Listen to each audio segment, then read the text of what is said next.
ఈ మధ్య ప్రతి సినిమా పార్ట్ 2 తీస్తున్నారు. ఇంతకుముందు పార్ట్ 2 సినిమాలు పెద్దగా ఆడకపోయేవి. 'బాహుబలి' నుంచి పార్ట్ 2 అనేది ఊపందుకుంది.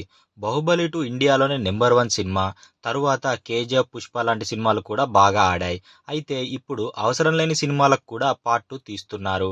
పవన్ కళ్యాణ్ 'హరిహర వీరమల్లు' సినిమా రిలీజ్‌కి ముందే పార్ట్ 2 అని అనౌన్స్ చేసేశారు. సినిమా చూశాక ఫ్యాన్స్ కూడా డిసప్పాయింట్ అయ్యారు. దీనికి పార్ట్ 2 తీసి కూడా వేస్టే. 'దేవరా' సినిమా కూడా అంతే. పార్ట్ 1 పర్లేదనిపించినా పార్ట్ 2 మీద ఫ్యాన్స్‌కి కూడా పెద్దగా ఇంట్రెస్ట్ లేదు. 'బాలయ్య అఖండ' బ్లాక్ బస్టర్ సినిమా. ఇప్పుడు దీనికి కూడా పార్ట్ 2 వస్తుంది. ప్రభాస్‌వి 'సలార్ 2', 'కల్కి 2' 2 లైన్‌లో ఉన్నాయి. అయితే ఈ 2 సినిమాలకి మంచి క్రేజ్ ఉంది. 'సలార్ 2' కోసం అయితే ఫ్యాన్స్ చాలా ఎదురు చూస్తున్నారు. 'పుష్ప' పార్ట్ 2తో అయిపోయిందనుకుంటే పార్ట్ 3 కూడా ఉందని చెప్పేశారు. 'త్రిబుల్ ఆర్' కూడా పార్ట్ 2 ఉందని జక్కన్న చెప్పేశాడు.